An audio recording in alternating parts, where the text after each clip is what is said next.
Serena Williams exits US Open as one of the greatest ever, but her legacy goes far beyond her titles won. 23 years ago, Serena Williams won her first Grand Slam title here. On Friday, she said her goodbyes in the same place, in front of a sold-out crowd at Arthur Ashe Stadium. "Thank you, Daddy, I know you're watching." "Thanks, Mom," Williams said before starting to cry during her post-match on-court interview. "Thank you, Daddy, I know you're watching." "Thanks, Mom, these are happy tears, I guess. I don't know. And I wouldn't be Serena if there wasn't Venus, so thank you, Venus. She's the only reason Serena Williams ever existed. It's been a fun ride. It's been the most incredible ride and journey I've ever been on." It was a fitting and full-circle finale for one of sport's most legendary champions. Williams, 40, shared her intention to retire after the US Open in an essay in Vogue last month, and has been given a hero's farewell in her matches since. She admitted she had mixed feelings about the decision and knew it would be difficult to walk away from the sport that had defined much of her life. "I don't want it to be over, but at the same time I'm ready for what's next," she wrote. "I don't know how I'm going to be able to look at this magazine when it comes out, knowing that this is it, the end of a story that started in Compton, California, with a little black girl who just wanted to play tennis. This sport has given me so much." Alongside her older sister Venus, the duo began as young girls with a dream, training on the public courts near their house with their father, Richard. Today, Serena is one of the most successful athletes of all time and arguably the best tennis player in history. She began her professional career in 1995 as a 14-year-old. In 2022, Williams walks away from the game with 858 tour victories, 73 singles titles, an Olympic gold medal and 319 weeks at number 1. Together with Venus, she won 14 major doubles titles and 3 Olympic golds. Williams' 23 major mark remains the most by a player, man or woman, in the Open era. "It's been fascinating to watch," Roger Federer told the Wall Street Journal in 2018. "It's been fascinating to watch. But the wins and the records are just one part of the story." Despite her unparalleled success, Williams will long be remembered for how she and Venus changed the sport forever. The legacy that Serena has left through her tennis career is something that I don't think any other player can probably touch, Coco Gauff said last month. "I think that the legacy that she will continue to leave throughout her life is something that can inspire many more generations. For me, I grew up watching her. I mean, that's the reason why I play tennis. Tennis being a predominantly white sport, it definitely helped a lot, because I saw somebody who looked like me dominating the game. It made me believe that I could dominate too." Many black players, such as Gauff, Naomi Osaka, Taylor Townsend, and Frances Tiafoe, credit the sisters for their interest and entrance into the sport that was once almost exclusively white. There had been other black players before, including legends Althea Gibson and Arthur Ashe, but there weren't many, and the numbers were sparse at the junior and recreational levels when Venus and Serena were first starting to play. Today Williams is leaving the sport in an entirely different position, with a record-breaking 12 of the 32 American women in the main draw at the 2020 US Open identifying as black, and 3 of the top 5 ranked American junior women identifying as non-white. Martin Blackman, the general manager of player development for the USTA, said the numbers make clear the staggering influence of the Williams sisters. "It's a phenomenon he understands well as a black former player. I started playing tennis because I listened to a broadcast of Arthur Ashe beating Jimmy Connors at Wimbledon on the radio in 1975, Blackman said. "I don't think my family would have started playing tennis if it weren't for that and that influence and that inspiration. So for me, I would say their ultimate legacy is being 2 women that came into the sport as outsiders and 2 women who are leaving tennis as a sport that embraces everybody. The way they have opened the sport up and have attracted people of every background and every color, it's incredible." The wins came quickly for both Serena and Venus. The pair earned their first Grand Slam doubles title together at the 1999 French Open, then Serena won her first major singles trophy at the US Open later that year as a 17-year-old, defeating a slew of stars in Kim Clijsters, Conchita Martinez, Monica Seles, Lindsay Davenport, and Martina Hingis. While her game was still developing, and seemingly improving by the match, Serena Williams wowed the world, and her peers, with what she was able to do in New York. Her athleticism stood out right away, as well as her power and competitiveness, and how she handled the pressure, said Kathy Rinaldi, who has worked with both Serena and Venus as part of the U.S. Billie Jean King Cup team. and played against the two in Serena's first match at the US Open in doubles in 1997. But life on tour was difficult at times for both sisters, who were two of only a handful of black players at the professional level. Blackman noted the television commentary during their matches: her athleticism stood out right away, as well as her power and competitiveness, and how she handled the pressure, and the animosity they experienced was on full display in a now infamous incident that took place at Indian Wells in 2001. After Venus defeated Elena Demencheva in the quarterfinals of the event to set up a semi-final clash with Serena, Demencheva accused Richard of manipulating matches between the two sisters.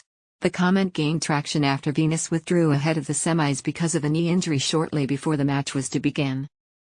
Days later, when Richard and Venus went to take their seats to watch Serena play in the final against Clijsters, the crowd began booing loudly. The jeers continued throughout the match, with the crowd turning their ire on Serena.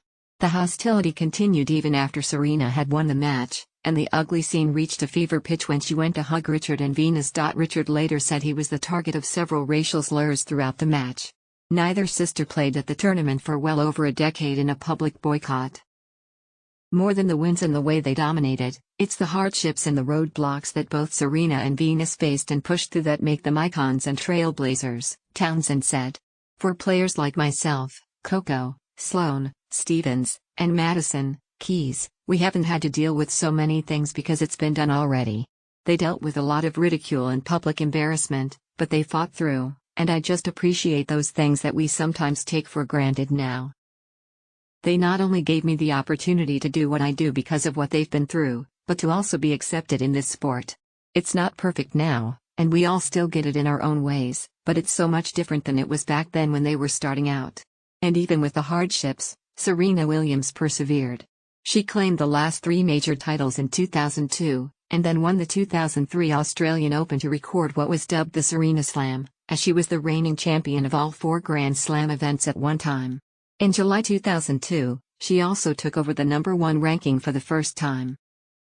While Williams was of the most complete players in the game, her serve became her most dominant weapon and what separated her from the rest of the competition.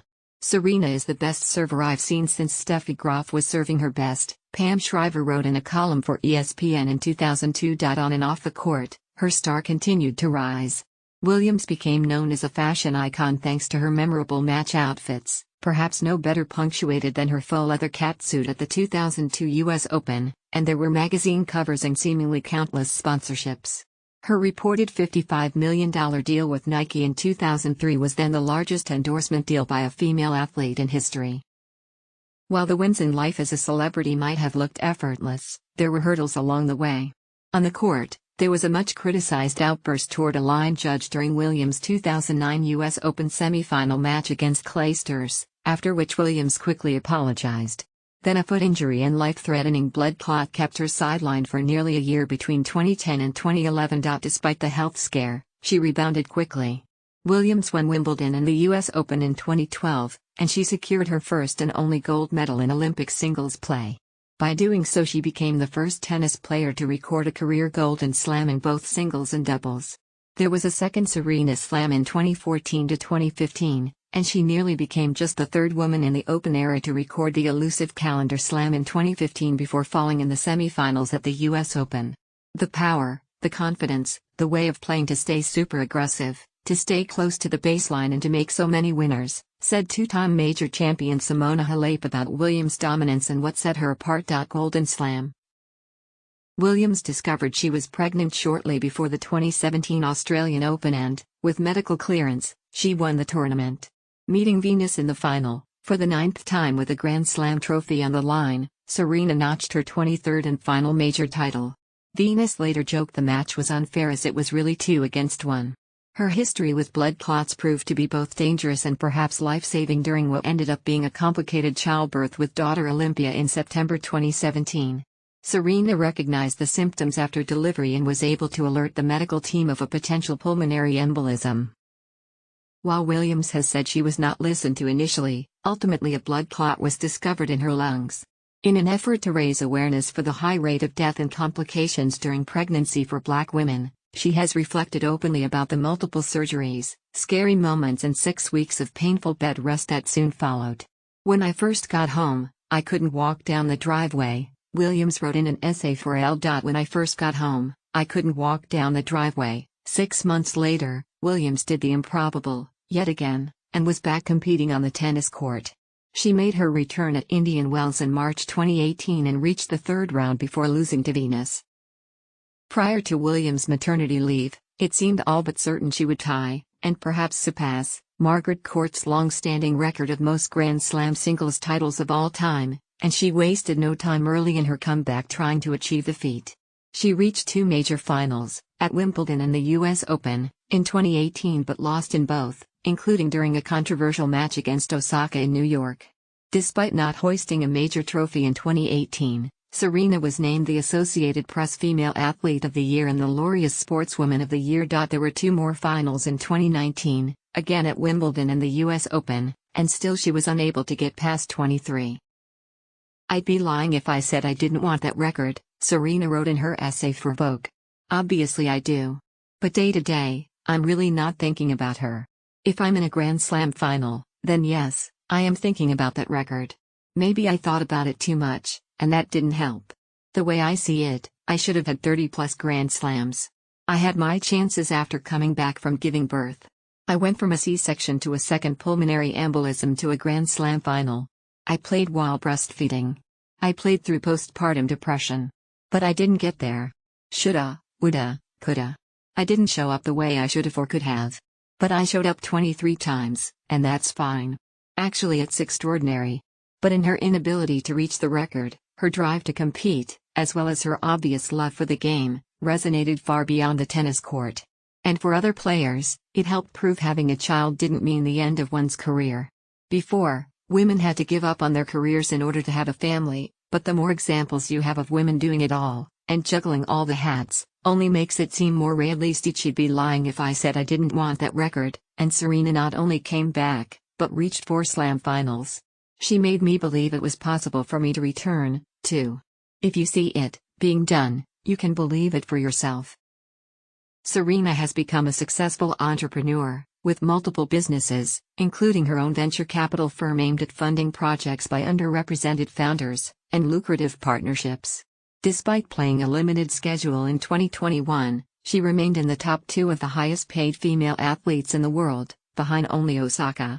While both Serena and Venus were initially criticized for having off-the-court interests earlier in their careers, former Wimbledon champion Pat Cash famously questioned her dedication and called Serena a lost cause in a newspaper column in 2007. Today it's standard fare for athletes, and most of the top women's tennis players have a range of other projects. Not only did Serena and Venus open the door for Black players, but now, Serena and Venus are opening it in so many avenues, from clothing design to venture capital, and they're kicking that door wide open, said Megan Bradley Rose, a former professional tennis player, who is biracial, and now the managing director of major events for the U.S. Not only did Serena and Venus open the door for Black players, but now, Serena and Venus are opening it in so many avenues, from clothing design to venture capital, and they're kicking that door wide open. Already a part owner of the National Women's Soccer League's Angel City FC and the NFL's Miami Dolphins, Williams will have more opportunities to grow her ownership empire in companies in retirement. In her essay, she said she also hoped to expand her family in the near future by having another child with husband Alexis Ohanian. With her countless accolades and trophies gathered over her 27-year career, Williams will remain in the conversation as the greatest tennis player of all time for generations to come, and her decades of dominance will be hard, if not impossible, to replicate. But it has always been about more than results and titles, and her legacy will remain part of the bigger Williams sisters story.